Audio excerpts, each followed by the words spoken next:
Hey, this is Lou Mangello from WDW Radio, and you're listening to the Fiveish Fangirls podcast. Let's do this.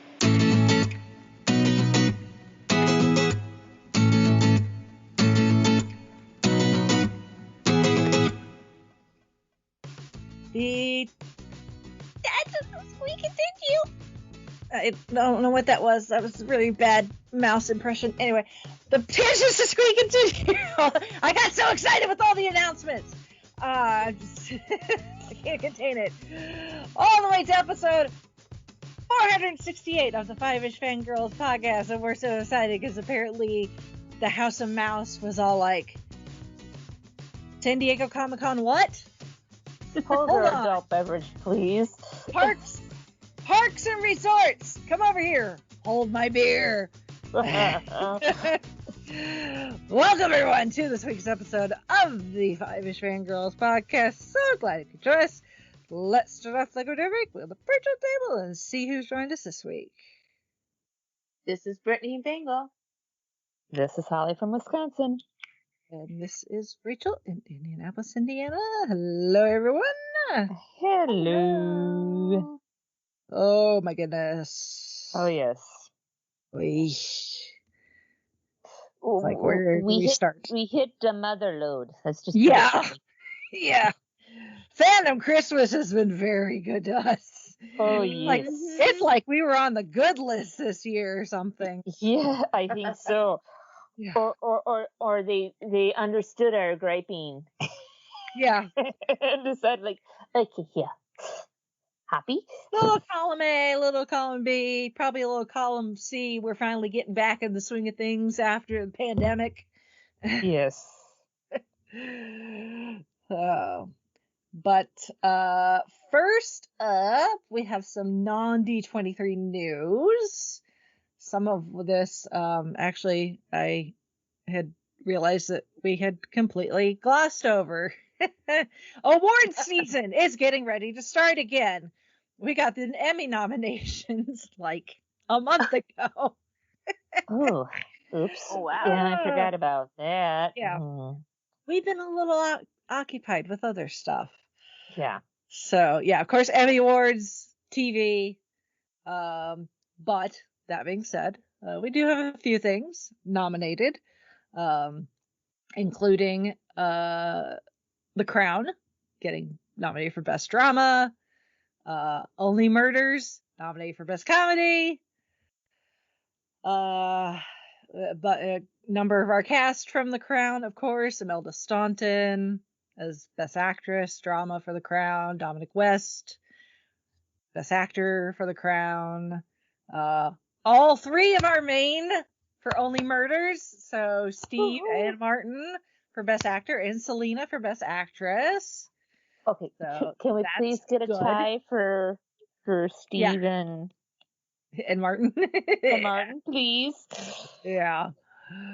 Oh, we could only hope.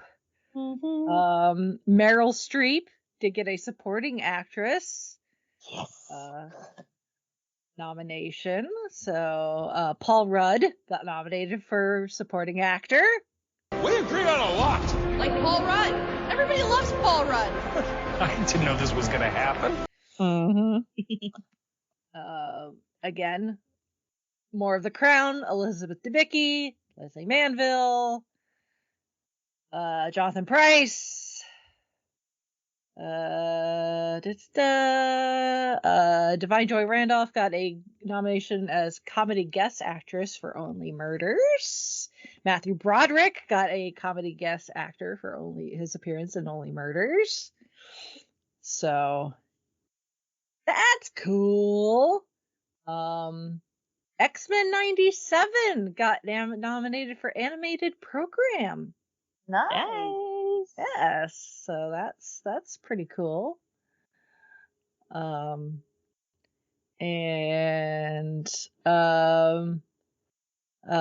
documentary or nonfiction special, Jim Henson Idea Man, which if you have not watched that on Disney Plus yet, what the hell are you doing? Go watch it. Yesterday, because it is so good. The Greatest Night in Pop, that's on Netflix. That is also really good. It is a documentary about the recording of We Are the World. Yes. And how, like, everything, like, the stars aligned for this to get recorded in one night. Right. Yeah. And there's some wild stories in there of who got asked and said no, who didn't get asked and was bitter about Still it bitter. when they found out. There are people that got asked, showed up, and then left. So the whole thing is wild. How they managed to pull that off. That's the magic of Quincy Jones and company. Yeah. In the documentary and nonfiction series, Quiet on the Set, The Dark Side of TV, which that is tough to watch if you were a 90s Nickelodeon kid, 90s early 2000s Nickelodeon kid. Mm-hmm. But those stories needed to be told, though. Oh yeah. Yeah. But yeah. Well, that's pretty dang good. Mm-hmm. So that's exciting. So the Emmys are planned for September 15th. So it's hard to believe. Award season already. No kidding. Right? And not that far away. I know. So, but speaking of other awards, as you know, at Dragon Con, which is the big behemoth convention that takes place down in Atlanta over Labor Day weekend every year, has the Dragon Awards, where they give out awards to things like books and graphic comic books and graphic novels and science fiction or fantasy TV series and movies, stuff we like. Yes. Tabletop games, digital games. So, a lot of recognizable stuff on here. Tabletop games. Disney Lorcana is in there, of course.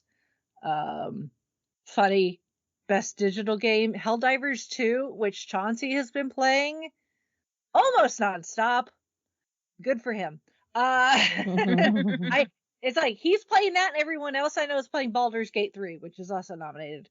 Best science fiction or fantasy movie, we've got Dune Part 2, Barbie, Godzilla -1, Furiosa, Mad Max Saga, The Hunger Games, The Battle of Songbirds and Snakes, and Wonka. Best science fiction or fantasy TV series, TV or internet, we have Ahsoka. Yay. Fallout, for all the fans watching that over on Amazon Prime. Good Omens. Yay! House of the Dragon, Loki on Disney Plus, Star Trek, Strange New Worlds, among others. So good. Yes. So, and then a bunch of book categories, which I don't. I do know one of them. Best alternate history novel. I actually just in the last couple of weeks finished reading The Wages of Sin by Harry Turtledove. Oh, cool. Which he does. He's supposed to be really good at writing alternative. I've never read anything alternative history before, so I wasn't really sure what I was in for, but I'd seen the book elsewhere and read the premise, and I thought, oh, that's interesting. So I ended up borrowing it from my library. But it is about what if AIDS, HIV/AIDS, became a thing around the world back in the 1500s. Oh, wow. That it was a worldwide pandemic by that time period. Interesting. Yes. Yeah. So, but it is, it's kind of this slice of life where it gives you like a little bit of the idea of how it spread in the first place, like a couple hundred years before that. and then takes you to a point where it is already widespread and society has done what it can to try to contain it. Of course, it's not called AIDS or HIV. They call it the wasting. But it's this whole how it affects like this one particular family, and the people that they encounter throughout their lives. Because like the father, he's a doctor. There's 3 daughters, and of course a wife. The oldest daughter is getting to the age where like she's expected to marry, and that sort of thing. So it kind of drops you right in the middle of it, and then you don't really get an answer because it's just this one particular time period. I'm kind of hoping he'll write more and see like in later as time goes on. Because usually with his alternative histories, he does like trilogy sets. So who knows? Hopefully this is part one of. I'm kind of hoping he'll do like, let's move forward a couple hundred years and see what's happened, and then a couple more hundred years closer to modern day and see what his imagining of what modern day would look like, because of it. So it's quite interesting. Like I said, I didn't know what I was in for, but I kind of hope there's going to be more, just to kind of see where it goes. That being said, we actually have a dog in this fight, and unfortunately, Chrissy is not here yet. She's had a schedule change, so she's hoping to join us eventually, hopefully, cross our fingers. But if you go to the best young adult / middle grade novel on the website, the third one down, if you've listened to any of our shameless plugs for Chrissy's husband, Homecoming in Black by J.M. Anjaweirden has been nominated. Yes. That is Chrissy's husband, Jared. Yes. And it is a fantastic series. I have read all the books. Yeah. I'm hoping Chrissy can join us so she can tell us, like, how did this happen? Did they know it was going to happen ahead of time? Did somebody submit it on Jared's behalf? Did Jared submit it? Yeah. I mean, either way, that's really cool. Right. Yeah. So, but yeah, so you can go and vote for those, because it's a fan vote, and vote for Jared. If you don't vote for any other category, vote for Jared. Yes. Or we'll haunt you in your sleep, or something. So that's exciting. Yes, it is. So that is really it for news, and we don't have any feedback, so we can jump right into this dump truck of announcements that Disney was all like, hey, you thought that Marvel stuff was great, wait till you see what else we're doing with all of your money. I mean our money. I mean your money. The royal we. Yes, the royal we. Yeah. Really. Oh my goodness. So I was trying to keep up. Granted, the 3-hour time difference between here and Anaheim does not help. No. By any means.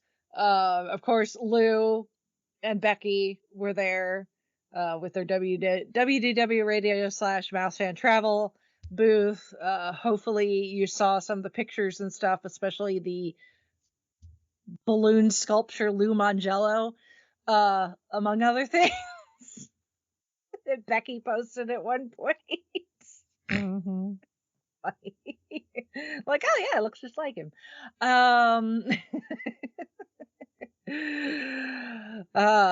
So yeah, of course, D23 Expo has been going on for a while now, and is the Fandom Christmas specifically for Disney, but because Disney owns half of the IPs in the universe. They have to D23 Expo is every other year. And so, of course, the years where there's no D23, they can go bigger at something like San Diego Comic-Con, New York Comic-Con, things like that. But when there's both in one year, Disney's got to be like, okay, how much are we going to release and show off at San Diego versus D23 Expo? Obviously, we talked about San Diego Comic-Con in the last couple weeks, and they gave us a whole bunch of Marvel stuff, broke everybody's brain, and broke the internet for at least a little bit, with a certain someone returning. My personal opinion was, well, they gave Marvel, the spotlight at San Diego, so maybe Star Wars will be the golden child at D23 Expo. Oh, how wrong I was. Apparently, they were like, Star Wars? Well, yeah, there is some Star Wars news, but how about the parks and resorts and cruise line? The stuff that, the stuff that started it all with the first theme park. So, that being said, we did get some entertainment, non-parks related stuff, movies, TV, that sort of thing. So, we did get some trailers. There was some teaser footage shown for some things that's not been released. And you may or may not find, people's recordings of stuff that they probably weren't supposed to be recording.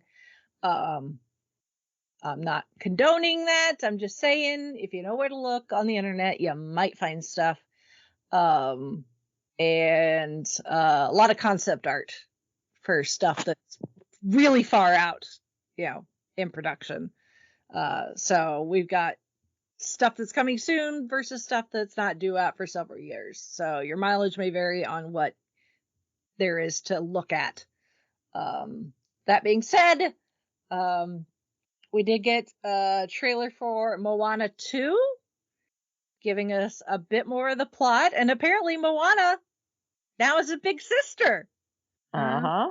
She's not an only child anymore. She's got a little sister. Yeah. So that's exciting. I was not expecting that. Nope. So that'll be interesting to see how that factors into her decisions. As leader of her people. We got our first look at the Star Wars Skeleton Crew series that is coming to Disney Plus with Jude Law and a ragtag group of young Jedi, potential Jedi, and or troublemakers. And the title completely threw me off, because I was thinking, okay, they're going horror route. Wrong. No. This kind of has like a Goonies type feel. Yes, this is like if Goonies and like E.T. and Stranger Things a touch. Stranger Things a little bit all came together and had a Star Wars baby. It is supposed to be very Spielberg Amblin inspired-esque. It definitely feels like it. It's got that feel, especially when it came in. It's like, I found something out in the woods, and it's like, okay, hello, have I heard that before? I was like, well, this is gonna make trouble, isn't it? But if it didn't, we wouldn't have a series. So exactly. Like, you just be careful, kids. But pull that blue milk. Yes. Make sure you're home in time for supper. I don't think that's going to be the case. At least not right away. Not with these kids. Ma, sorry. Yeah. Have to help with some power converters. Yeah. Not a Tashi station though. Yeah. Like, we went into a hole in the ground and somehow ended up with Jude Law. I'm not sure what happened. We got somewhat called the deputized. We need to help. Yeah. Yeah. But it looks like it's gonna be a lot of fun. Yes. Because kids are not something we really get a lot of focus on. No. Star Wars. I mean, the only time we did way back when was with the 2 Ewoks TV movies, and that was about I mean, it. We get like kids, but they're more like, obviously, depending on what race you are in Star Wars, kid is relative, considering Grogu is considered a baby and he's 50. Right. So, but you think of like Rebels and Clone Wars, Ahsoka, she was teenager-esque, more than likely, early 20s probably. Obviously the Ahsoka we have now in live action, she's a lot older. But cartoon Ahsoka, not a child, but not a full-grown adult either. Right. Obviously we had a very young Leia in Kenobi. Right. But it's been like maybe 1 or 2 kids, or at least young folks, and obviously episode 1, Anakin, he was 9. But this is, I think this is the first time where we're having like a decent sized number of kids be primary characters in Star Wars. So I think it'll make for a very interesting ride, and I think it looks like it's going to be a lot of fun. I'm here for it. Yeah. Yep. It'll be interesting to see if Jude Law actually turns out to be an actual Jedi or just someone who knows how to use the Force. Right. Because not everybody who can move stuff with their minds necessarily and tap into the Force is a Jedi. Correct. Right. So, we shall see. And then we got a new trailer for Agatha All Along. Woohoo! Which looks so good. And then yes. in the trailer, and then if you watch the footage from D23 Expo, we got a performance of the tune for The Witch's Road, which that's going to be something that's going to get stuck in my head. I'm sure. At this point, it's still Agatha all along, but it's only gonna be a matter of time before it switches to the Witch's Road. But we get to see more of the cast interacting with each other, which is a lot of fun. I did not realize that, I was so focused on Catherine Hahn and like, oh, Aubrey Plaza. I did not realize Patti LuPone is going to be in this. Like, Broadway legend Patti LuPone is going to play a witch in this series, and I had no idea. And didn't she play the mom on the Wonder Years? No, I don't think so. So, I mean, Deborah Jo Rupp, who played Mrs. Hart, Vision's boss's wife, she was the mom on That 70s Show. Okay. So, she's back for this, so... Oh, it was Life Goes On, not the Wonder Years. Sorry. Family drama. I was halfway in the right ballpark. Same network. Yes, there you go. Just wrong family. One of those shows where there's an adult and then there's younger folks and they all figure out life lessons. Yes. That's every TV show ever. So yeah, this definitely has a very like horror-esque, the fact that this is coming out around Halloween, around spooky season, I think it's going to be absolutely perfect. Yep. So I am down for that.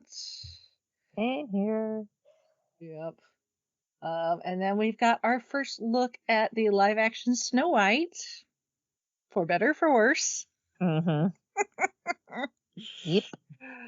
So I will say, I think it's going to take a little bit for me to take Rachel Ziegler as Snow White.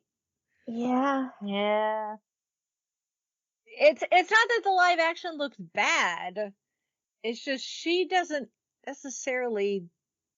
I don't know. There's something about her face that it just doesn't scream Snow White to me. I mean, obviously she's wearing the iconic dress with the puffy sleeves and the white collar thing, and she's got the short hair.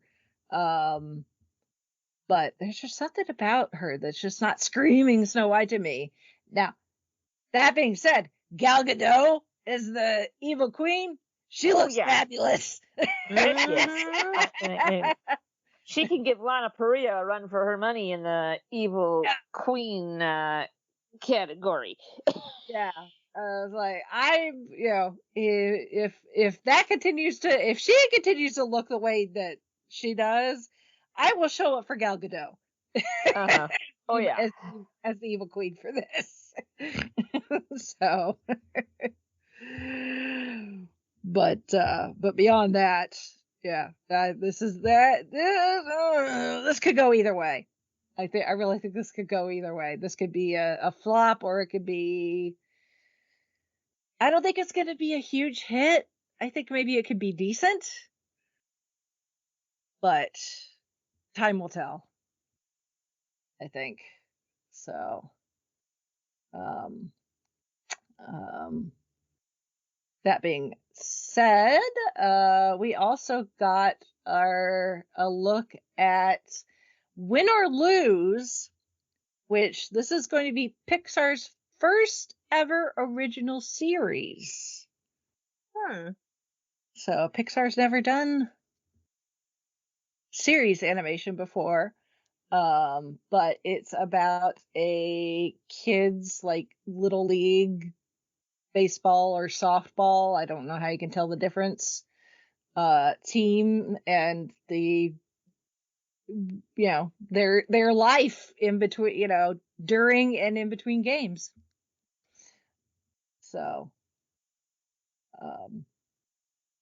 very much of the same vein as coincidentally, as I was talking about this the other day with Chauncey, because over the weekend he and I went to a screening of The Sandlot. Mm-hmm. How'd that go? Yeah, it went really well. It's one of his childhood favorites. This was very like coming home to his childhood, tapping back into his childhood for Chauncey, which is exactly what he needed, because he's just been burning the candle at 12 ends for ages. So it was good to get him out of the house, for one, and two, to give him an opportunity to watch something that means something to him, and also meet some of the cast. But I was when I was at work, end of the work week last week, I'm like, what are you doing this weekend? I'm like, well, my husband and I are going to see a screening of The Sandlot, and some of them knew the movie, some of them were like, I think I heard of it. And I'm like, yeah, it's just one of those for some reason there was a stretch there in the 90s where everybody thought that people wanted to watch a ragtag group of kids play a sport and learn how to become a team and overcome obstacles. Pick a sport. They did it. Yep. Hockey. Yeah. Hockey, Mighty Ducks, yes. Yep. Baseball. Yep. Sandlots. Ladybugs for soccer with Rodney Dangerfield. I don't know that one. It had that Bad one. News Bears. Yep. Both the original and the remake, which is football. There's a soccer one that I can't think of at the moment. There's a few soccer ones, I think. But yeah, that's what Win or Lose kind of looks like. It looks like Pixar was like, let's take a ragtag group of kids and make them play a sport and see what happens. So,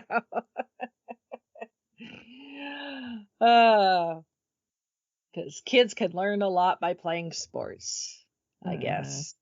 I'm not athletic, so I wouldn't know. But from what I understand. But yeah. So there's those. Those all have links to stuff you can actually watch. And then a bunch of the other stuff, there's not necessarily stuff to watch. You can look, like I said, you can look for, stereotypically filmed cell phone footage and or concept art. But for better or worse, we're getting a third Avatar movie.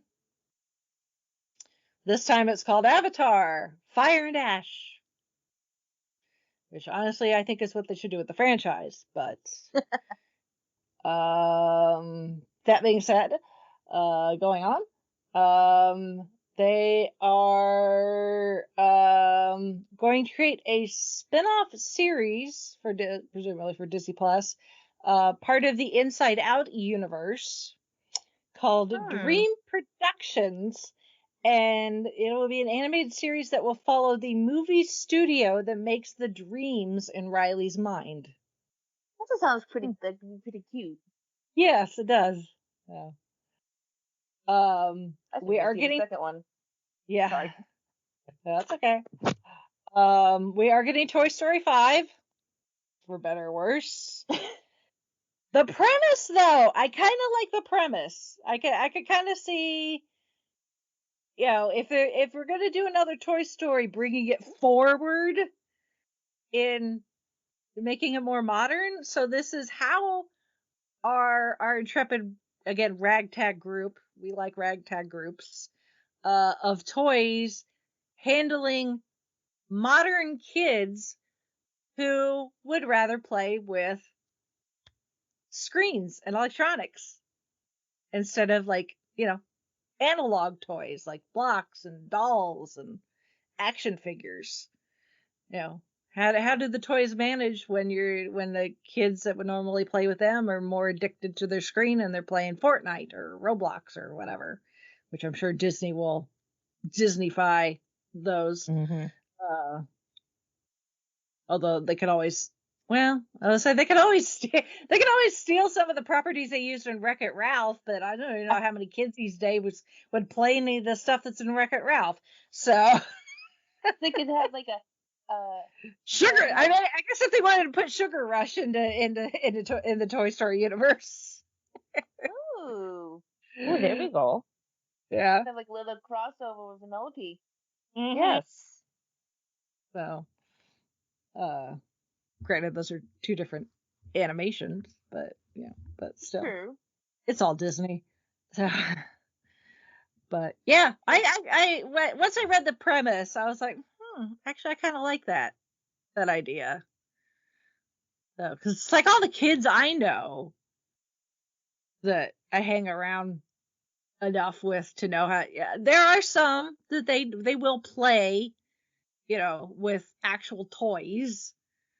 But at the same time, they are just as happy to sit with a tablet or a phone and play on it, computer. So yeah, kind of interesting.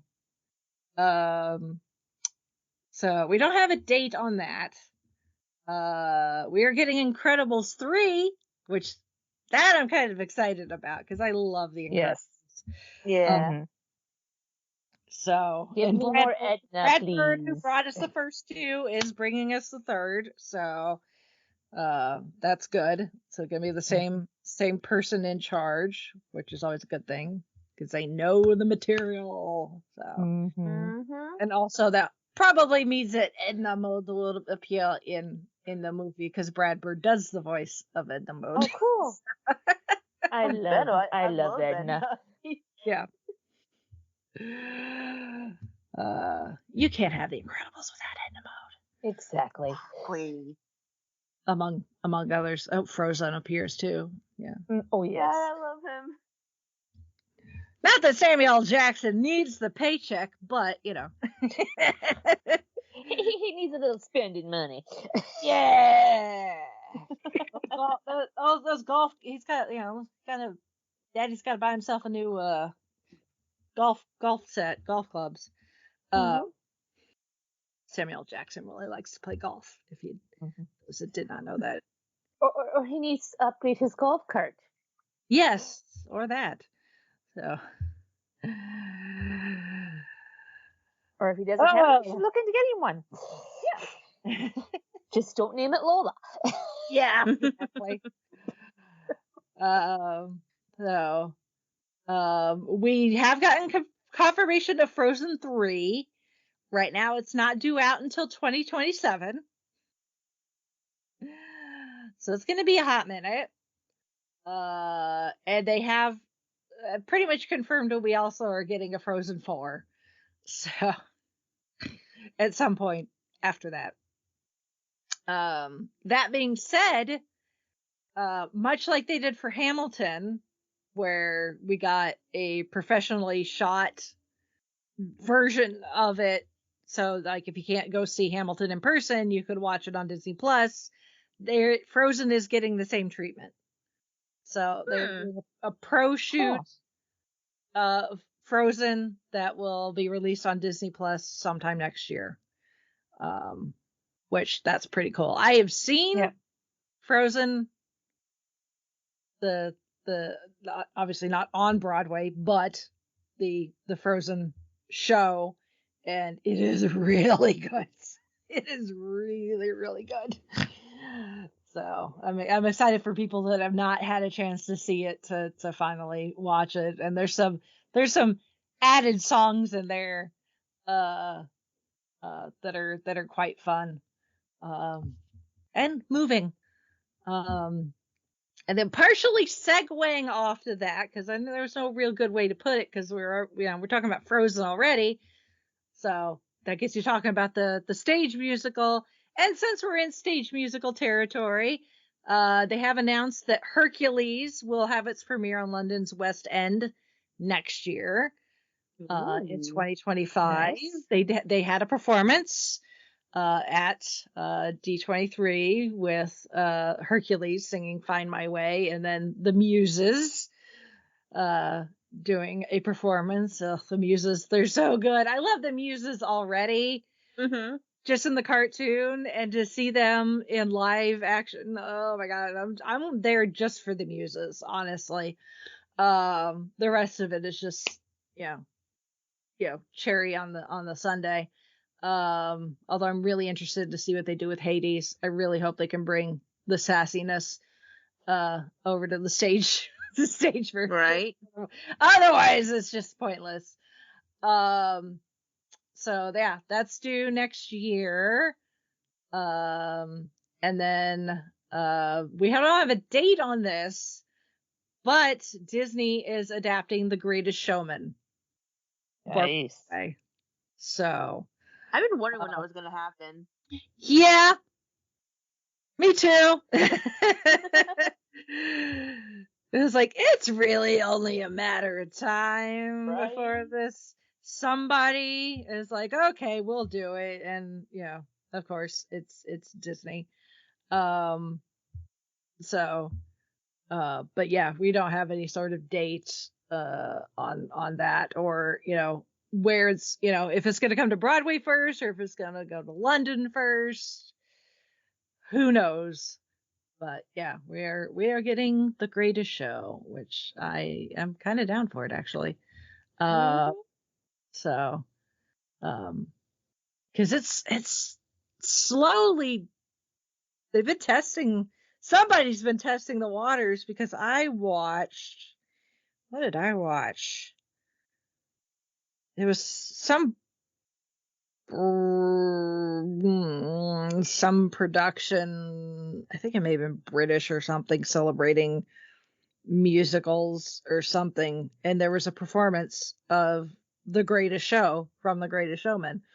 So So I think they've been just testing the waters to see if this is something that people want. And judging by the reaction of the crowd when you get the performance from there's a performance of Beauty and the Beast, but Beauty and the Beast has been on and off Broadway and on tour for ages.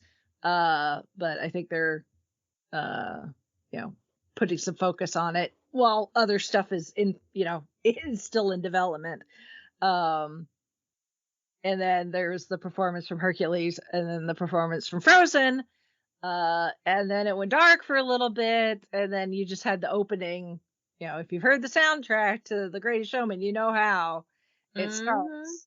And that happened, and the crowd lost their shit. So, at least judging by the 10,000 or so people that were in the theater at D23, they are very excited for The Greatest Showman. So,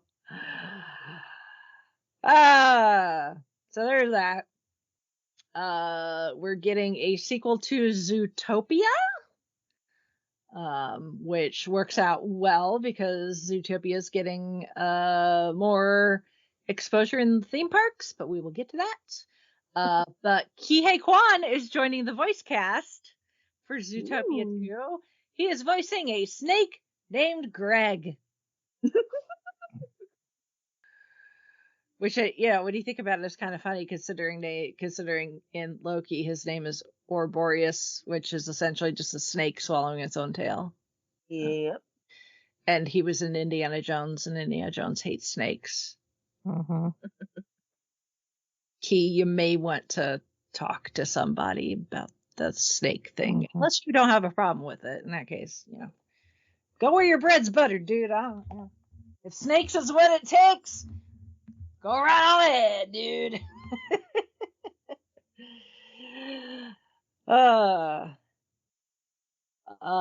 And then Diego Luna showed up to tease Andor season 2, which apparently is going to take place over the time span of 4 years. So, moving closer to the events of Rogue One. And Ben Mendelsohn is coming back to play Orson Krennic, who he played in Rogue One, who dies in Rogue One. So obviously this is pre-Rogue One, so his character's still alive. Much like Cassian Andor is still alive. So there is that. And then we got the announcement for the Mandalorian movie.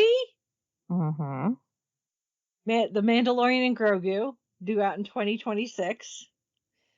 Which will actually be the first Star Wars feature film since the pandemic. So it's all been wow, series. You're right. It's all been series on Disney Plus. So what this means for season 3, I don't know. Like, are they just going to take what they would have done for season 3 and make that the movie, or what? Because I thought they had filmed season 3 and then it just got shelved because of the strikes. And then once we got the strikes settled, I figured they'd go back to like post-production on season 3, but maybe I'm completely wrong. And they never actually filmed anything for I don't know what's going on at this point. Because they promised us a season 3 that we have not got yet. And I'm kind of bitter about it. Because, Right. damn it, I want Grogu back. So, show me the baby. Show me the child.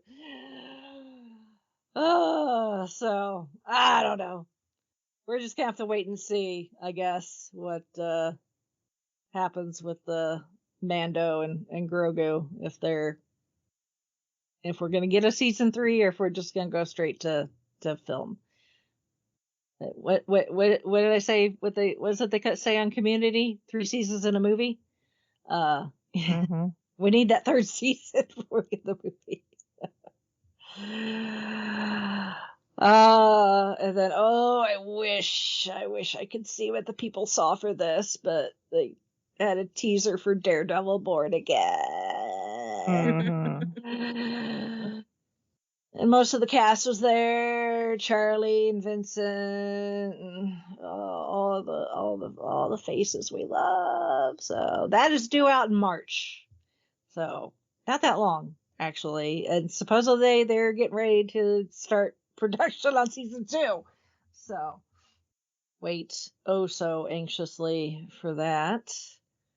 And then we're getting a third Tron movie due out next October. It's going to be called Tron Ares. And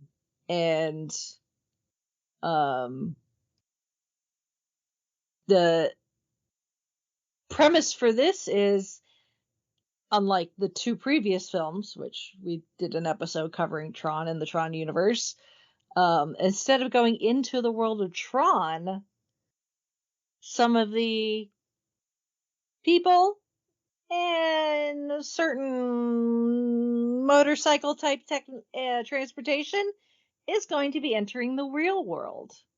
Interesting. So could be interesting. Unfortunately, we are not going to see the return of Michael Sheen because his character got killed in the second Tron movie. Oh well. Oh well. And the soundtrack is going to be done by Trent Reznor. Cool. So, because Daft Punk is retired. Yep. So, a little 9 Inch Nails action for you. Well, he's won an Oscar for his music composition. So, that's not necessarily bad hands to hand it off to. I'm sure if Daft Punk hadn't retired, they would probably returned. But they hung up the helmet, are off doing whatever it is that former electronic musicians do when you're French. So.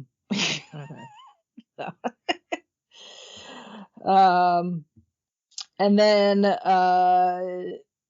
this worked out well because Jamie Lee Curtis got inducted as a Disney legend. And Lindsay Lohan was there to support her. They let us know how things are going with the filming of Freaky Friday 2, which will be called Freakier Friday. Yeah, because now that Lindsay Lohan's all grown up, so be interesting to see how that goes. So there's that. And if that wasn't enough, then the Parks and Resorts and Cruise Line came along and were like, hold on to your butts. Starting with the cruise line, because, if 5 ships in the fleet wasn't enough, we're getting 4 more. Well,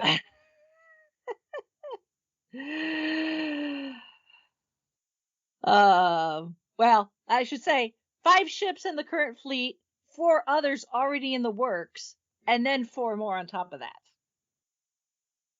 So, making that a happy baker's dozen ships in the TCL fleet. So, obviously, names, designs, itineraries, still in development. First one of that lot is not due out until 2027. But that's okay.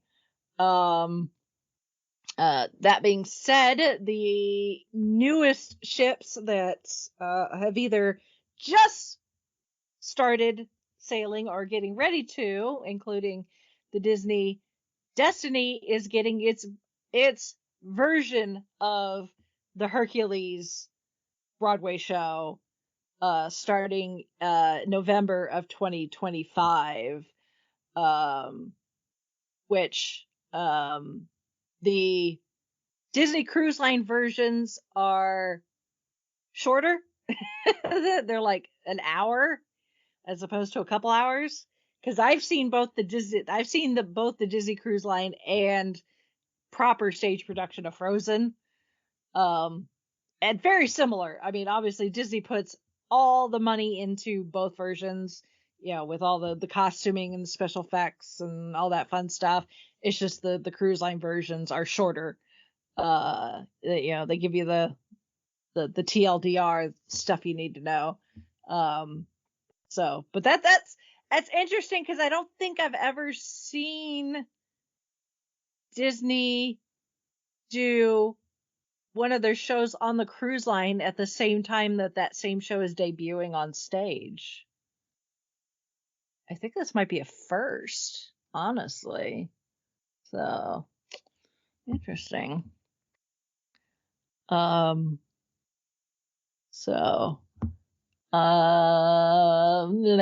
that's cool. And on the Disney Treasure, it is getting Disney The Tale of Moana. That's pretty cool. Tells the story of Moana. There's a piece of concept art up on the Disney Parks blog, which shows Moana taking her final stand against Tika. And Tika is going to be a 15-foot tall puppet, the largest puppet ever produced for a Disney Cruise Line show. That's cool. The cruise line shows are they're so good. You really can't go wrong there. But 13 ships, holy crap.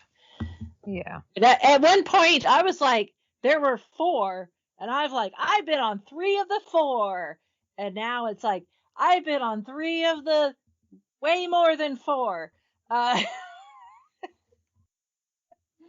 Just when I was like, hey, I have almost all of them checked off. Nope. Try again, Rachel. So, now let's get to Florida. Mm-hmm. Where all the exciting things are happening. At least at 3 of the 4 parks. Epcot has had some significant upgrades in the last few years that were supposed to be done in time for its 40th anniversary. A couple years ago, obviously, pandemic and all that fun stuff made things a little delayed. So Epcot's not getting a whole lot. Although Test Track is getting yet another update. This is actually the second time that Test Track will be getting an update in the years that I've been going, which is a little wild for me to think about.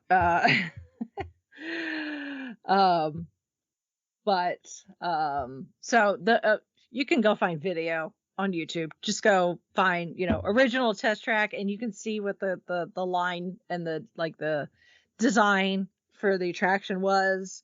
It was very, how do we test and build cars so that they're safe for people to use every day and that sort of thing. And then Chevy took over as a sponsor, and it became way more sleek and was more about building, the most aerodynamic and energy, fuel efficient cars.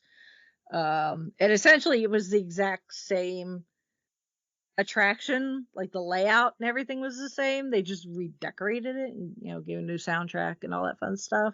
So this time I don't know how much, if this is just going to be another reskin or if they're actually going to make some changes to the queue and the actual track that you ride on. But in this case, it is supposed to highlight the past, present, and future of vehicles and transportation. So yeah.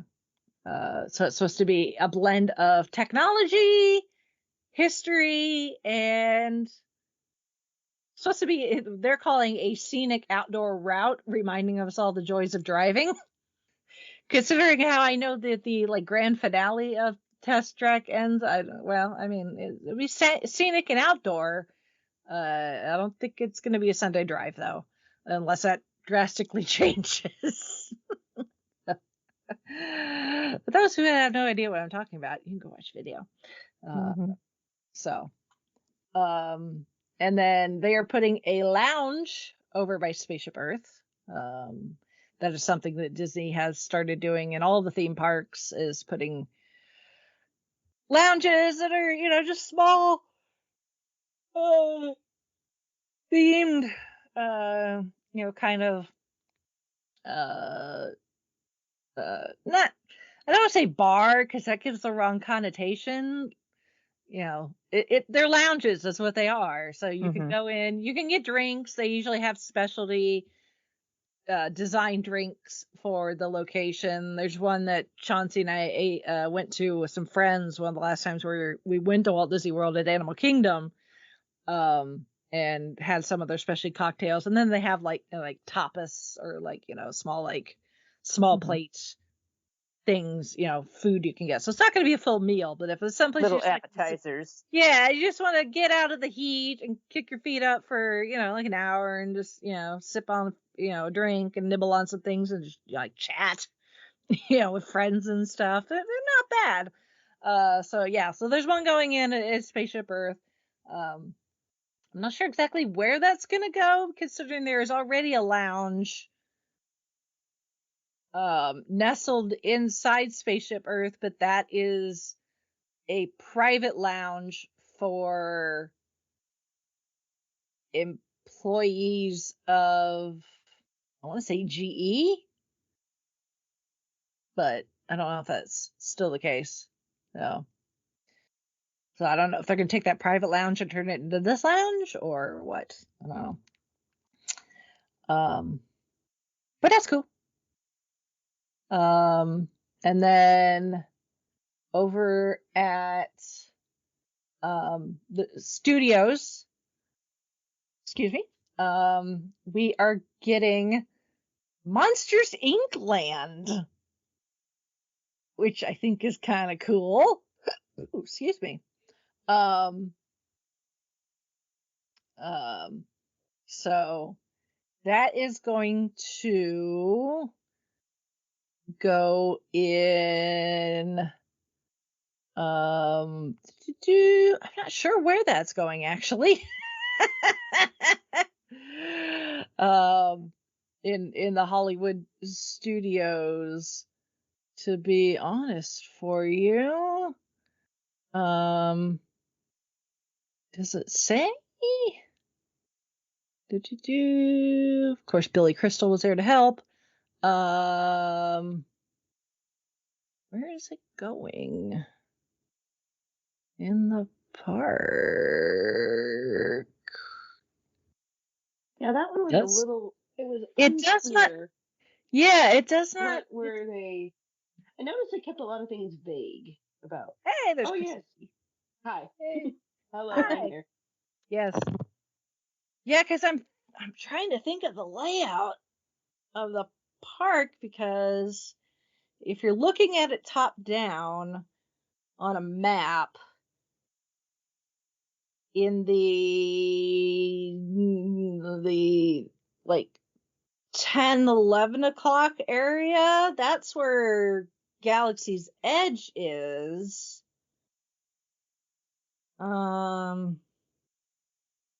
Maybe, well, I guess maybe it could go back behind. There might be space behind the Chinese theater.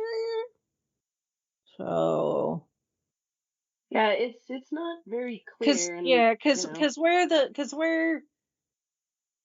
Because if you're trying to keep like Pixar-ish stuff together, Toy Story Midway Mania is slightly off.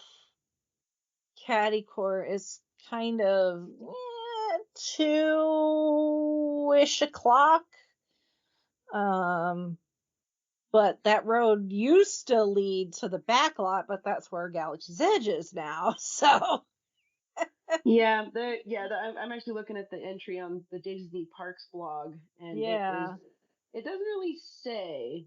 Yeah. It's it's like going on about the first suspended coaster in a Disney park. right in the middle, you know, do your paperwork, and then Roz is watching, and work on the project is scheduled to start next year.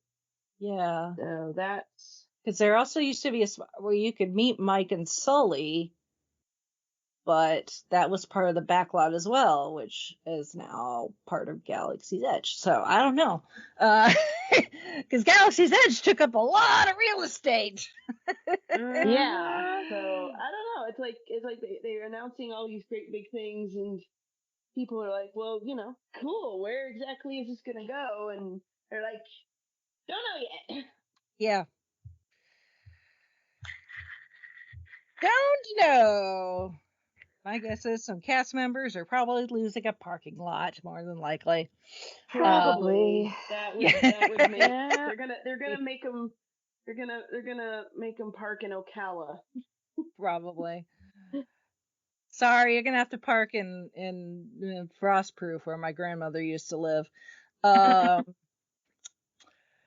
have to take the shuttle. Yeah.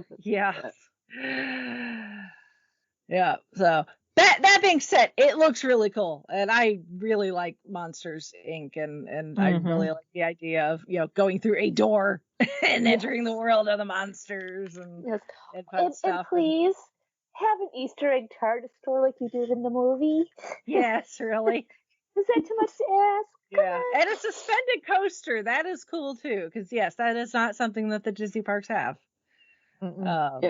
So I will give it that. And then speaking of Galaxy's Edge, the Smuggler's Run, which is the attraction where you get to pilot the Millennium Falcon, they're going to be, because it's random what mission you get, kind of like when you ride Star Tours, your itinerary is going to be different. But they are going to be throwing in some Mandalorian missions with Mando and Grogu. So yeah. So that is a pretty cool. So that'll keep people occupied until we get Mandalorian something. I'm not going to get on that soapbox again. And then over at Animal Kingdom, which has the last major development over there was when they put in Pandora. And that was still fairly new when the last times I was there. So back in like 2016, 2017, I think is when Pandora opened. Ish. Somewhere Shalane is going, no, it opened on this date. Probably, yeah. Feel free to correct me, Shalane. I will not be offended. But other than Pandora, Animal Kingdom has not seen a lot of updates since it opened. Really? So like they've updated things here and there, but never anything major. And the area over by Dinosaur, the attraction Dinosaur, there's Dinoland USA, which was okay, because it was supposed to be a bit more like kid family friendly, because there was like the Primeval Whirl, which is one of those mouse coasters where it goes along the track, and when it hits a corner, like your entire ride, spins. Yeah. Yeah, and then it had like the Dumbo ride, except you were riding dinosaurs instead. And then they had a kids play area that also included digging up fossils in sand and that sort of thing.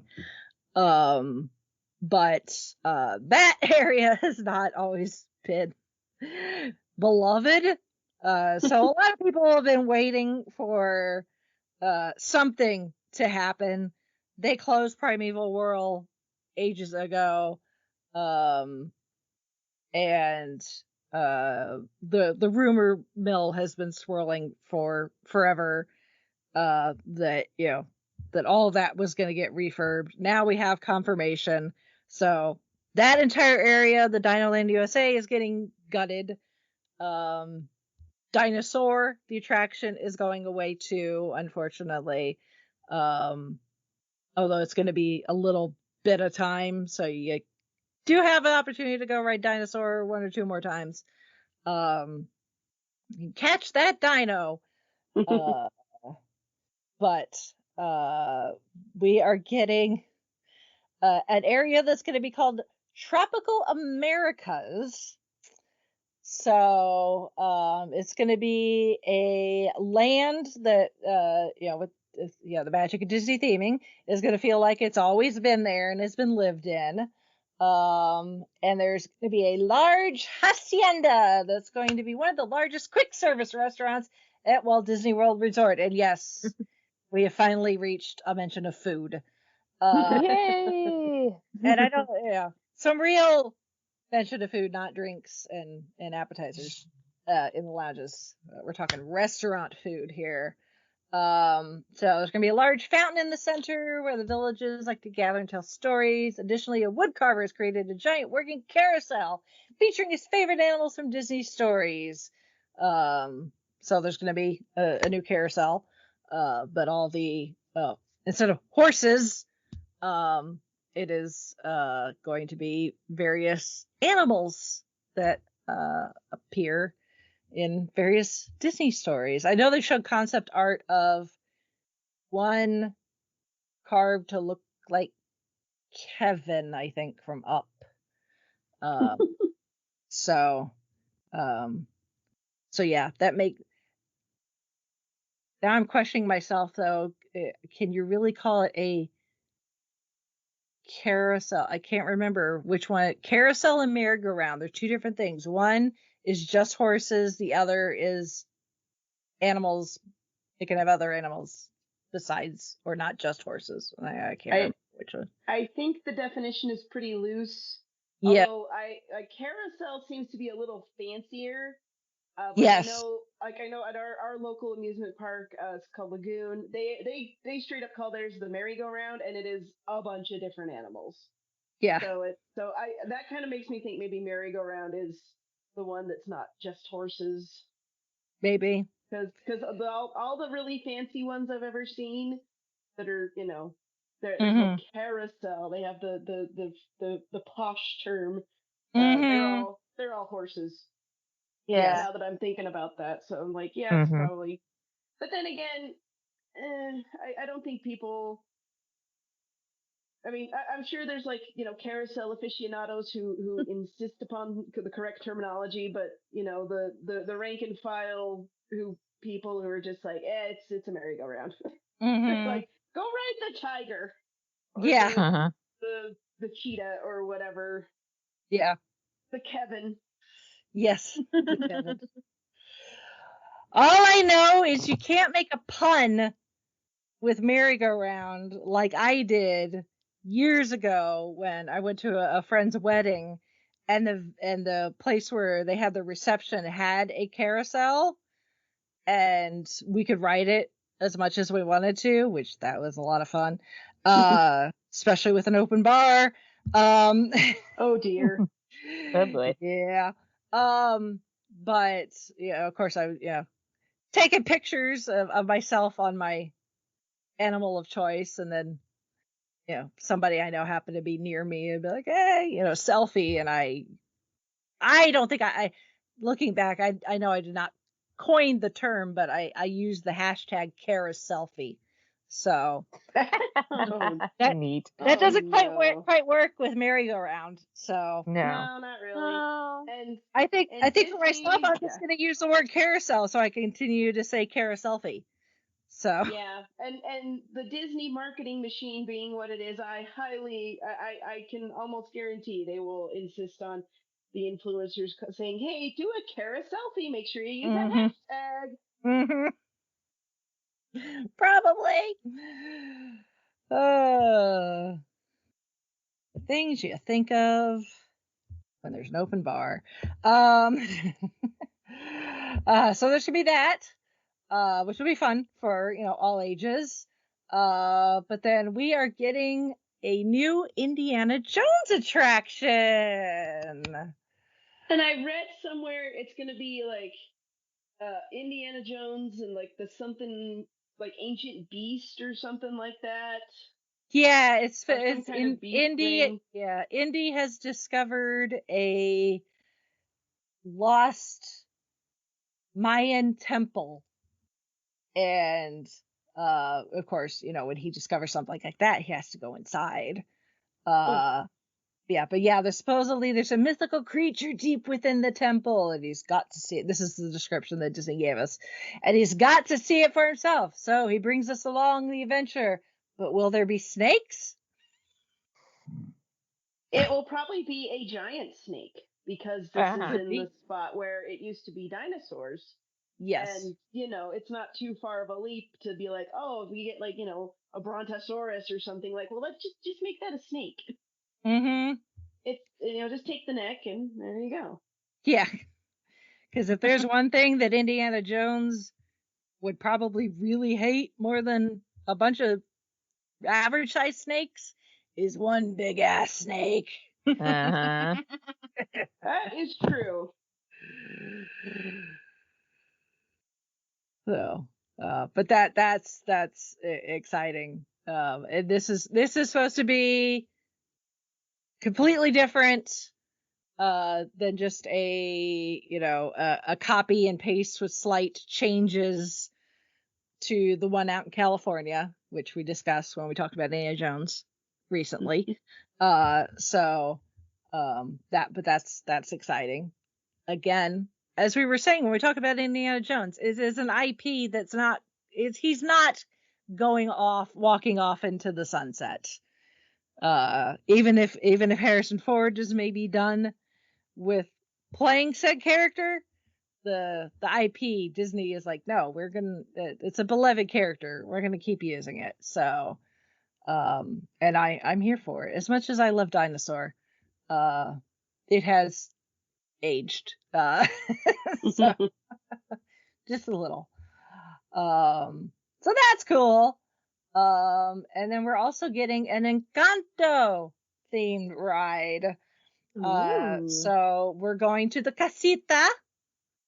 And Antonio has just received his special gift, the ability to communicate with animals. And we're going to go inside his room, which is turned into a giant rainforest. And we're going to explore it. I imagine this is probably kind of a dark ride, a la, Snow White, Peter Pan type thing. Mm-hmm. It's not going to be a thrill ride. It's going to be something better for the most age groups. The description says, it's time to go explore alongside him, and you never know what member of the family you might bump into, which makes me only think that we're probably going to get Bruno stuck in our head at some point riding this attraction. Because we don't talk about Bruno, but we damn well sing about Bruno. Mm-hmm. And have been for years. And it ain't stopping anytime soon. Nope. So, that'll be fun. Because there aren't really like any like family friendly like dark type rides at Animal Kingdom.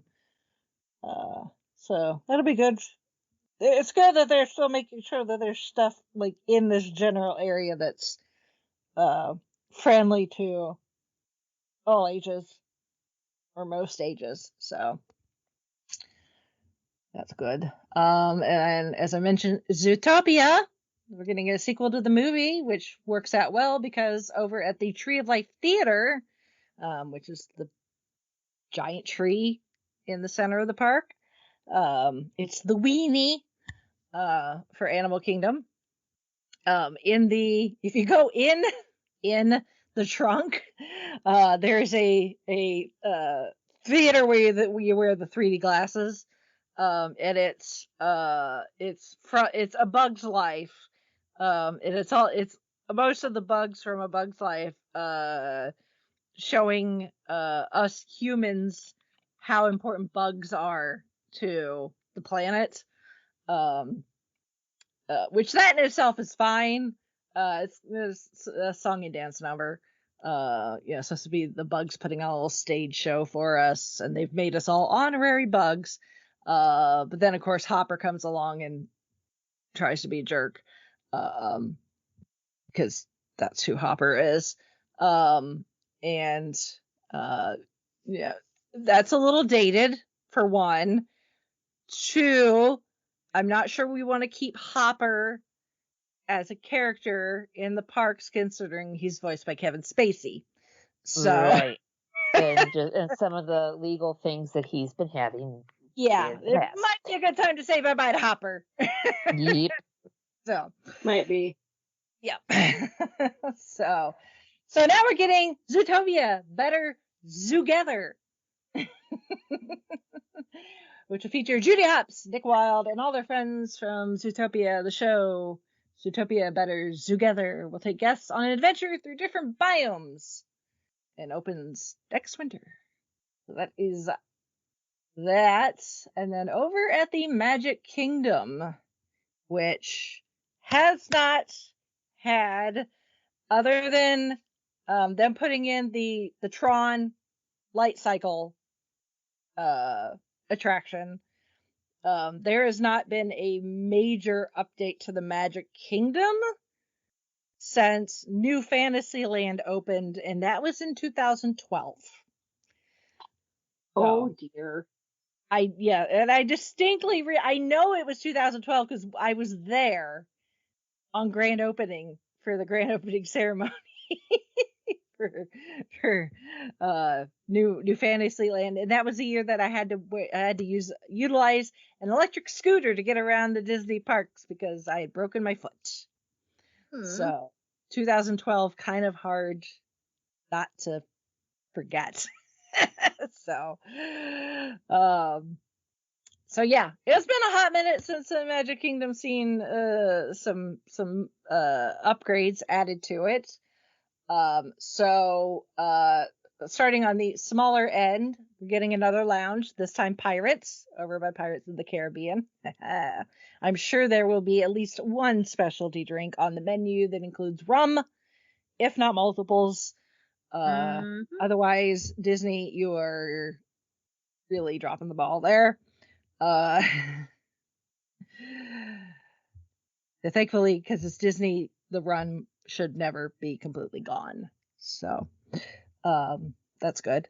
We're getting a new nighttime parade called Disney Starlight. Using same vein as the Main Street Electrical Parade and a lot of the other nighttime parades, where they use a lot of light technology to have lights move with the music and that sort of thing. And of course we'll have floats representing your favorites, Peter Pan, Encanto, Frozen, obviously Mickey and Friends, and the like. So we shall see. I'm sure it'll look fabulous. For me, with the parades, it's also about the music. So until I can hear the music, I'm withholding judgment. So, because at the unless something unless this comes along just blows me out of the water. As much as I love the Main Street Electrical Parade, and it is a classic, I fell in love with Paint the Night when I went to Disneyland. It is so good, and the music slaps so hard. So you gotta blow my socks off there, Disney. And then we are getting 2 major construction projects in the Magic Kingdom. Over in Frontierland, we are losing the Rivers of America and Tom Sawyer Island. Sadness. Yeah, I can't say I'm too sad. about it. And they're going to take that and all of that land, and we are getting Cars.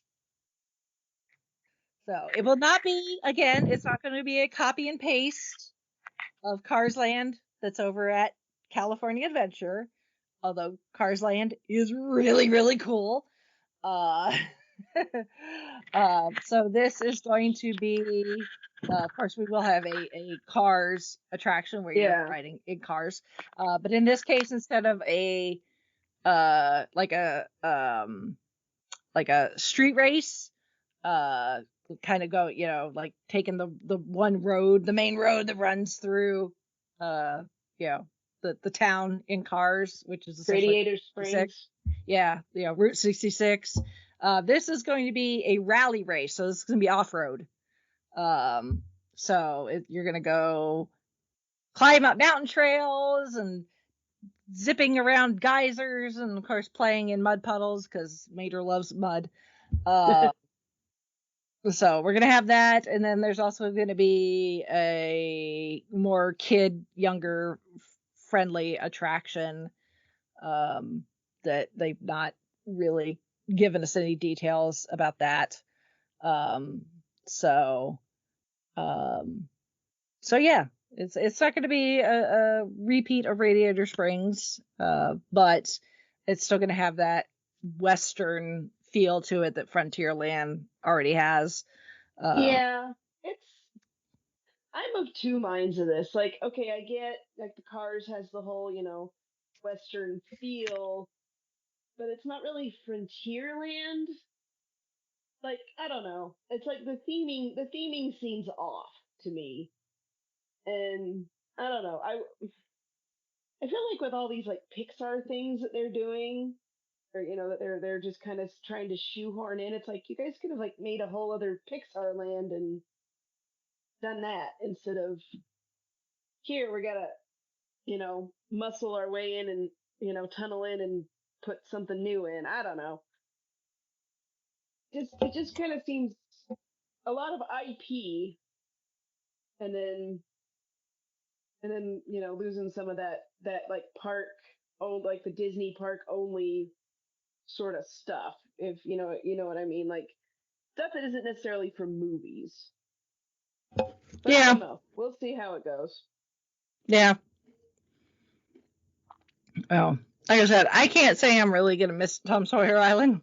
So when they didn't update it, the one in Florida, like they did the one in California, where they made it essentially Pirates of the Caribbean themed. Yeah. I think that was kind of an indication that like we're just gonna leave this as is because it can just kind of go bye-bye at some point. So, but yeah, and then the beyond adding Cars to the Magic Kingdom, this about broke the fandom because the fandom has been clamoring for this for ages. I don't know how long people have been begging Disney to make this happen, and it finally is. We're going to get a land dedicated solely to Disney villains. And it only took Epic Universe making their big announcement. I know. Mm-hmm. I'm just like, They're like, Epic Universe? There's going to be a whole area dedicated to the Universal monsters? Bad guys? Can we do that? They're actually going to be scary, which looking at that, it's like, okay, there's some stuff that I'm like not interested in like, blood, guts, being scared shitless. But the spooky kind of toned down stuff, maybe like if we're thinking in terms of scares, like how scary Stranger Things is, I can do that. That's fine. So I'm like, okay, Disney, if you're going to do this with your villains, better bring it. Yep. Because Yeah. some of those villains back in the day and even today are like, they can scare the snot out of you. So Mm-hmm. do it justice. Mm-hmm. Just think. Amen to that. Yeah. So yeah, Yep. it didn't look like there were a ton of details on the villains land quite yet, but Yeah. they did have Yeah. an artist rendering. Yes. It looked like there was like, I don't know. I looked at the picture and it looked like there was some kind of coast, like it looked like a roller coaster. Excuse me, like underground, Yeah. and like up in the front of that picture that they released. So Yeah. if they can manage that, that'd be cool. Mm-hmm. And it's like that green glowing sort of maleficent Mm-hmm. green magic color, and I was like, okay, if they did a roller coaster through like Maleficent's lair or something, or Mm-hmm. just a roller coaster featuring different parts of villain stuff. I don't know, something that would be Yeah. cool. Yeah. Yeah. But yeah. Fandom just about broke with this particular announcement. So to say that people are excited would be the biggest understatement of the day, probably. A little bit. Yeah. Details are a bit more sparse compared to the cars. Other than that, we're supposed to get 2 major attractions, e-ticket type attractions. So one of them will probably be some sort of like fast moving coaster type ride would be my guess. Dining, of course, because you can't have new lands without food, especially themed food. Okay, they gotta do a Gaston's Tavern sort of. The thing is, Gaston's Tavern already exists. It's in New Fantasyland. Well, that's just silly. Yeah. There's even a fountain outside. It's a statue of Gaston. Well, then they need to move that into Villain's Land because that just makes more sense. Yeah, maybe. But yeah, we'll see. Yeah. No, yeah, Gaston's Tavern already exists. Oh, okay. Fantasyland. I've been there. You can get cinnamon rolls the size of your head. You need a sugar rush. Go to Gaston's. Get a LeFou's brew with extra foam because it's like just straight up sugar. And then a cinnamon roll the size of your head. You will be on a sugar buzz. I mean, the crash will be awful, but while you're on the buzz, you're going to be great. So just time it so that when you know you're going to start to crash, that's when you go into Hall of Presidents and you take a power nap.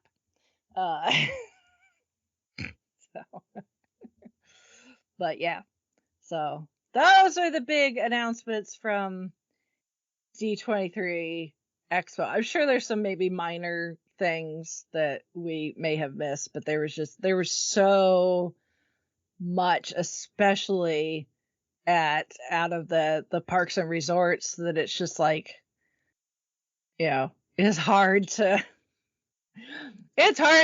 cover it all. And the biggest thing, especially with these park updates, is unlike in the last few years where like they would announce something and be like, this is just something we're thinking of. Bob Iger has essentially said, no, like we've already broke ground on like pretty much all of this. So there's no going back. Yeah. They may even make some changes, but it's happening. So, because Disney just can't leave a hole in the ground, at least not for too long, because that's just bad form. So yeah, I mean, it's all going to take time. Obviously, we're looking at 2025 for some of the earliest stuff, like the Zootopia show, all the way up to 2027 and beyond for the really big stuff. So if like you haven't been to Walt Disney World in a while and you're maybe thinking about it, you might want to wait. Just saying. I honestly think I will. As much as I'm like, oh, I've been missing it and I haven't been in so long, but now they made all these announcements and I'm like, well, maybe I should wait till it's all done. What's 3 more years between friends? Especially when I can go out to California and go to Avengers Campus. Yeah, there's that. There's that and a whole bunch of crap new cruise ships that I need to sail on. So it's not like I can't get my Disney fix elsewhere without having to go to Florida.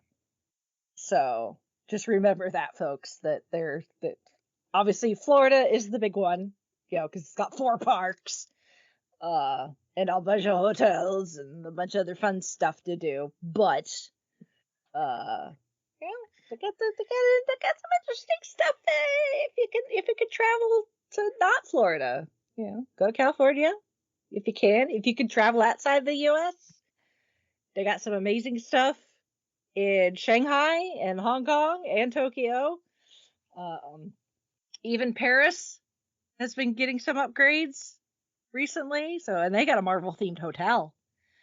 Ooh, so nice. I know what hotel I'm staying at whenever we finally make the trip to Disneyland Paris. I'm like, honey, no ifs, ands, or buts. We are staying at the Marvel Hotel. I don't care. Oy. So yes, Disney Fandom Christmas. They came. They brought it. Now we all need to nap. Something like that, yeah. And start saving all of our pennies. Mm-hmm. I'm just saying, if anyone from Disney ever hears us, we don't mind not going to Florida for research. We'd be more than happy to go to California. We're all Marvel fans, so that campus just screams Fiveish Fangirls needs to come visit, and those cruise ships as well need attention, especially the ones that have Marvel stuff on them. So, just saying. We'll the cruise ships will take any of them. I just watched a YouTube video of a guy who just took a trip on the Disney Magic, which is sort of the OG of the ships. And he was that's the only that's the only OG ship I've not been on. Yeah, he was gushing about it. I'm like, this actually sounds like fun. The ginormous movie theater and the lounges and all that other fun stuff. And it's like it's not just eating, which but when you do eat, it's actually quite good, according to this YouTuber I watched. Oh yes. The food is quite good. Somewhere anyway, Angelo is smiling and doesn't know why. Probably because he knows somebody's talking about Disney food. Yeah. But and anyone else want to chime in with their Disney Fandom Christmas thoughts, opinions, whatever? I'm just looking forward to all the content that's coming our way. Yep. Yeah. Well, if any of our listeners, if you guys have your thoughts on any of the reveals, the announcements, good, bad, indifferent, whatever your thoughts are, send them in feedback. You can send them to fiveishfangirls@gmail.com. And you can also go to our website, which is thefiveishfangirls.com. There you will find links to all of our social media where you can leave comments and likes and all that other fun stuff we do. We also have a YouTube channel.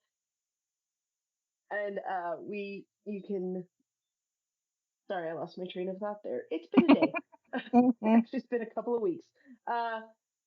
Right, our website. So leave comments. Our show notes are there, and we have links to all of our goodies where you find the podcast. We also have a Patreon and a merch shop, which helps support the podcast, helps pay for servers and all that other stuff to keep the podcast trucking along its merry way. So if you are able and willing, that would be appreciated. But however you support the podcast, whether you're listening or a patron or anything like that, we thank you for being here and being our listeners, our fans, our people that we love. You all are lovely people. Yep.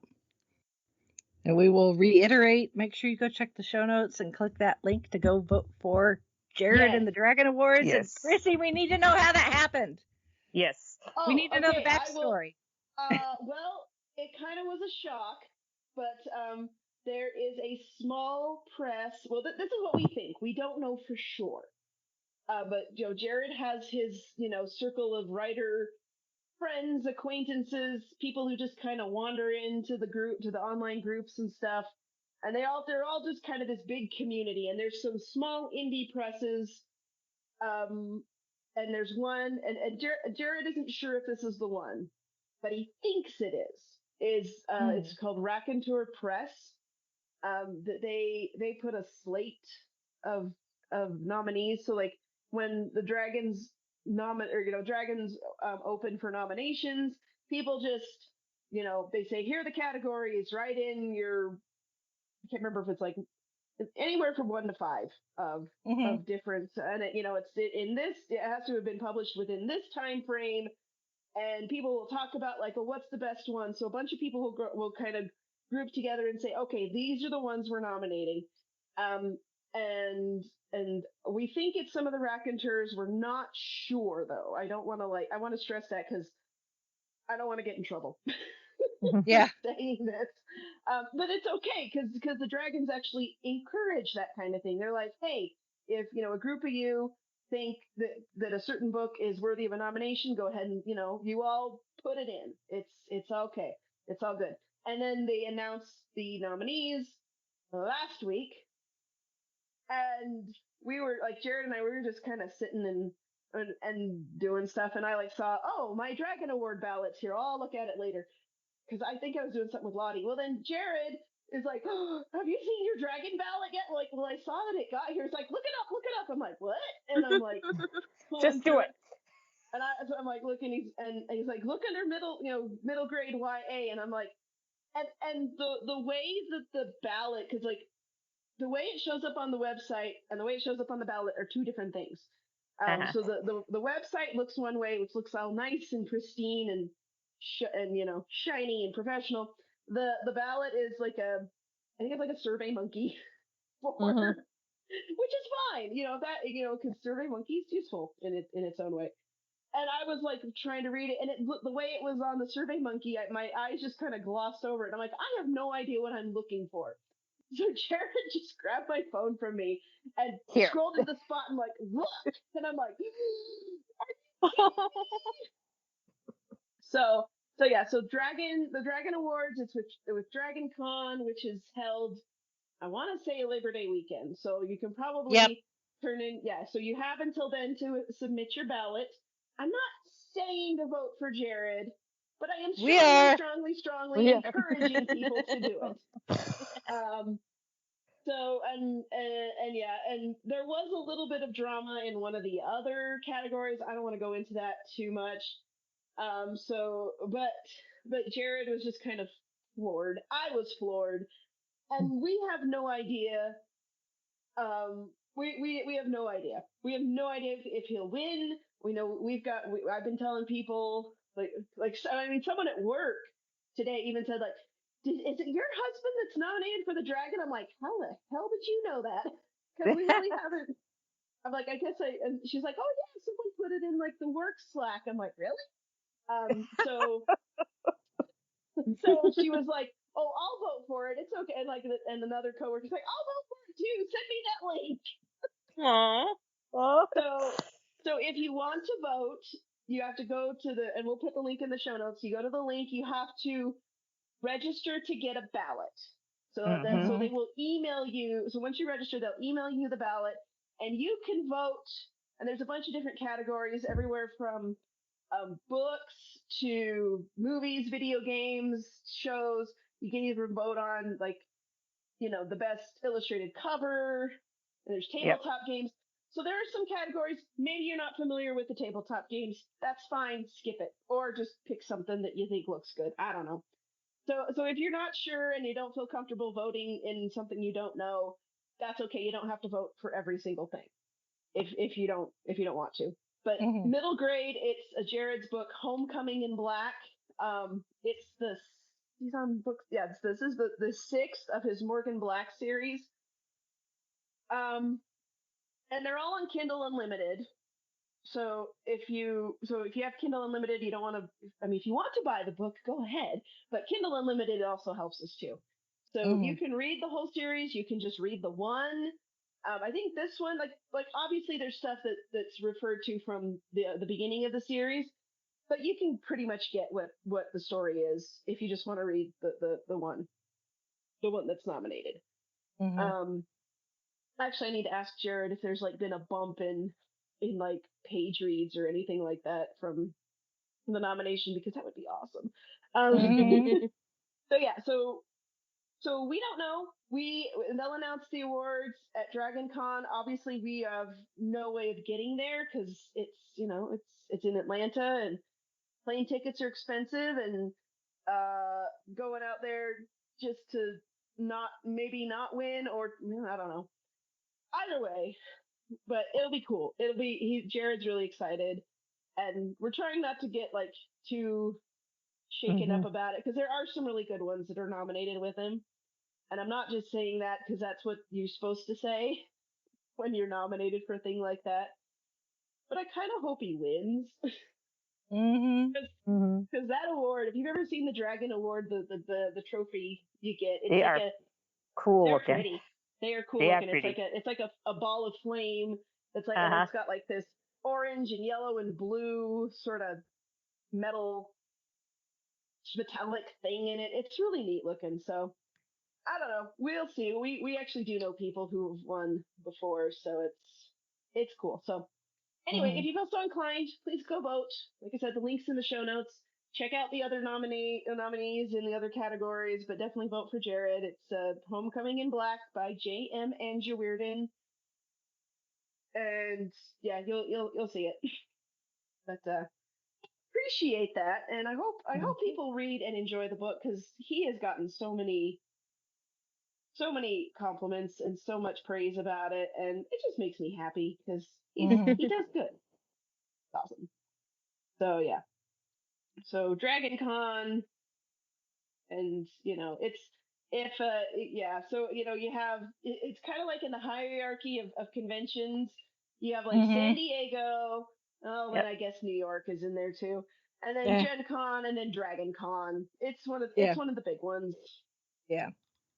It's yeah, like, I know people call it that go to Dragon Con, and it's like, if from what they say, as big as it is, it's actually run really well. Yeah, I've heard people call it Nerd Mardi Gras.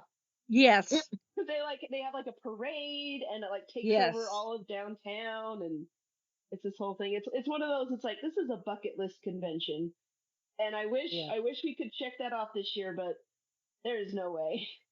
Yeah. But it would be cool. But anyway, so we're kind of shocked. Yeah.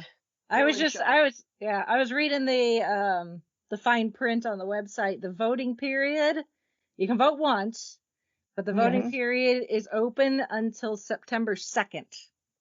So right before the event. So yeah, and in years past, if I remember right, because the con goes, it is basically Labor Day weekend, and they announce the awards the last day of the convention. So so the second would be the last day, I think.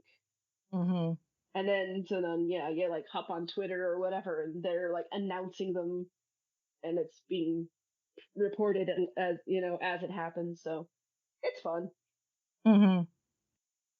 So yeah. So even if Chrissy doesn't want to shamelessly promote her husband, we will. And for those of you who are wondering, like, okay, I signed up, but what if I want to vote next year? Don't worry. Once you sign up and register the one time, every single year Dragon Con rolls around, you get the ballot. So you don't have to worry about signing back up again. You also get a link. So like when the nomination process begins, you get a link to submit to that. So for next year, if you want to help choose the nominees, you can do that. That you just have to make sure that the ones you're nominating are, they have been published within, I think it's like from July 1st to July 1st. I think is the cutoff, but you'd have to double check the website to make sure. But that sounds right. Like July to July is their year, their publishing year. I think. Now I'm doubting myself. Go look it up on the website. It's there. Or when the nomination period starts, they'll say only nominate things that were published from this date to this date, and it's a year. So anyway, there's a shameless plug. And the girls, thank you for reminding me. And yes, you're welcome. We talked about it in news, and I'm like, I hope Chrissy makes it so she can tell us the backstory of how this happened. Yeah, it was a total shock. We wanted to no know. clue, but like in Jared's little writer enclave, like of online people, and they're like scattered in all these different groups, but they're all connected through like Facebook and blogs and other things, podcasts. But they're all kind of in that same sphere, and they just somebody and we kind of think it was this Raconteur Press, but we're not 100% sure. But that they've got some good eggs over there, so check them out. One way or the other, and it's just people who's kind of talking. Like once the nomination process opens, you're like, okay, guys, who are we gonna nominate? And that is exactly how the Dragon Awards work. They say, okay, let's do this. Get all your buddies together and let's figure out a slate. Cool. All right. So Jared was in on that one slate, whoever it Mm-hmm. was. Yep. Cool. All right. Well, I think on that really awesome high note, we shall sign off for this week. This is Brittany and Bagel saying goodnight. This is Christy saying goodnight in Salt Lake City. This is Holly from Wisconsin saying good evening. And this is Rachel in Indianapolis, Indiana. Vote for Jared! Vote for Jared! Vote for Jared! We're gonna post it everywhere. We need to get like badges or something to put on. I vote for Pedro, except vote for Jared. Yes. This is the only voting that matters this year. The only voting. Don't care about that other stupid thing. Vote for my husband.